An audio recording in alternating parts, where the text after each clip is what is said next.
Hi everybody, and welcome back to the channel. I'm Sue, and I'm so glad that you joined me today. Thank you so very much for stopping by. I really do appreciate it from the bottom of my heart. Thank you for coming by on a regular basis. Today we are getting back to the fantastic SIOUXSIE and the Banshees. They had so many great songs back in the day, and they just covered so many genres of music, whether it's goth, post-punk, they kind of did some indie, even some dance kind of stuff, trip hop. They did some really, really cool stuff back in the day. Now, this one came out in 1982, and we're going to do the Painted Bird. And I have never heard this song before, so it's going to be an absolutely fabulous one. And the video that we're going to look at is that live version from 1982, which I believe is the same year that the album came out. So very exciting. Before we get going though, if you all like what I'm doing, you can show me by giving this video a big thumbs up. And you can also show me by subscribing to my channel if you have not already done so. And if you care to, you can become a member of my channel, and it's very easy to do. You just click on the join button that's right beneath the video, and you can check out all the different membership tiers that I offer. And if any of them suit you, you can become a member of my community on Play It Again Sue. And I will thank you very much for doing that. Okay, let's get right into it. The Painted Bird by SIOUXSIE and the Banshees, and it says it's on OGWT, and that's like some kind of acronym, I guess. And if anybody knows what that is, please let me know. I've never heard of that before. Yeah, live version in 1982, so right when it came out. All right, here we go. This is going to be fun.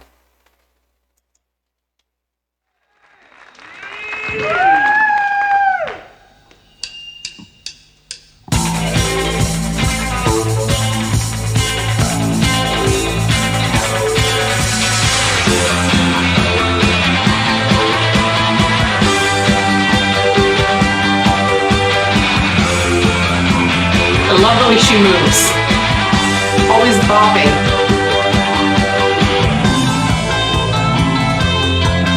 On the poison wings, you try to flee.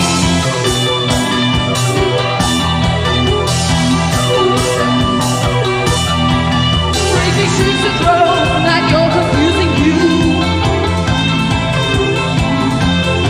The people's winning eyes show no mercy.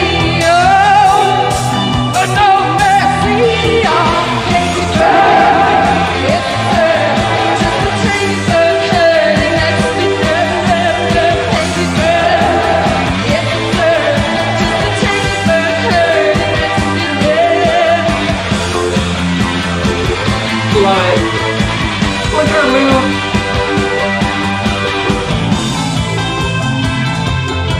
Upon the face shown on a sadistic tone. And the whippoorwills, they make a din. Walking in the sun, you're a Hitchcock carrion. It runs in unison, you're a Hitchcock carrion.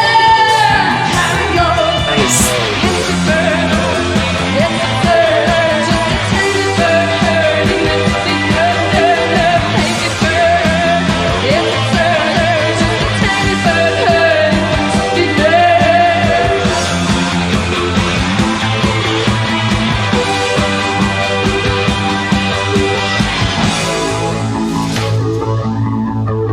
How great is this? I absolutely love this song, and it's kind of from that same time period where I really love the sound that she's in.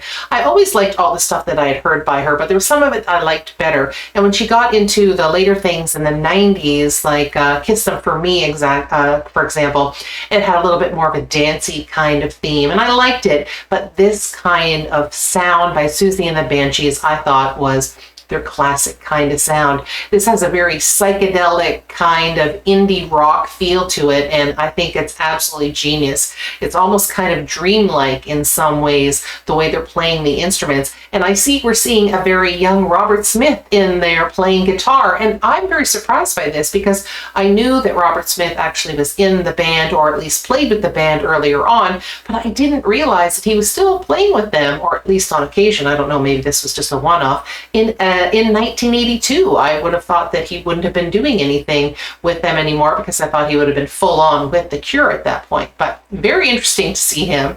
And I absolutely love watching Siouxsie Sue, her moves, the little jumps and her little sways. She's absolutely brilliant to watch. She's just so animated, and she's got so much charisma, and she's got a very, very cool and distinctive voice. And I think her voice is really kind of underestimated because she can do some really cool things with it. She may not have the range perhaps that some other singers have, but she has got so much charisma and such a unique voice, and it's very, very cool, and it suits this kind of psychedelic post-punk kind of indie music very, very well. And this is kind of at their real prime, I think, and I'm absolutely loving this one. I am so glad you guys told me about this song because it is a lot of fun.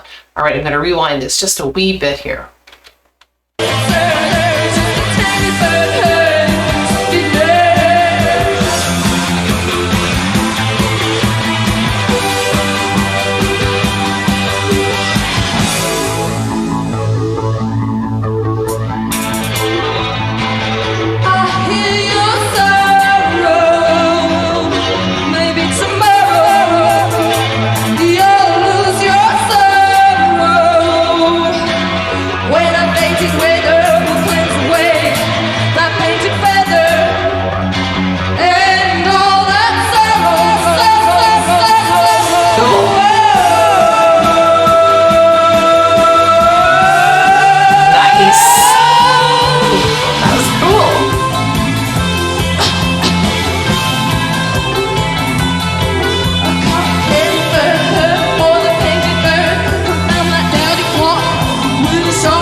That was fantastic. I absolutely loved that. That was really, really great. I am so glad I got to hear that one. It is a really fun one by them. I absolutely love that sound. They just have a very unique sound. When you hear their stuff, you know that it's Siouxsie and the Banshees. Her voice, and just like I said, that psychedelic kind of post-punk kind of sound is very, very cool, and it's very like them to do that kind of stuff, especially their sort of early stuff in the 1980s. Absolutely brilliant. Anyway, my fun fact for the day is that this album, A Kiss in the Dream House, was actually released on November the 5th in 1982. And if I remember correctly from my year in New Zealand, November the 5th is Guy Fawkes Day. And if that's not correct, you can correct me. So I thought that was really cool. But they had a bunch of other little details that I thought were really neat about this particular album. And I guess that this album actually had been re-released in 2023 with a clear and gold marble version of it. It also was considered by the Mojo staff one of the top 80 albums of the 80s. And there is a 180-gram version of this particular vinyl album, and that is quite unusual. Most vinyl albums were between 120 and 150 grams in weight. Once they hit 180 grams, that is when the audiophiles start collecting them because they are quite a bit more rare. Anyway, I think that wraps it up for the day. So everyone have a joyful day, and I will see you all again next time. Bye-bye.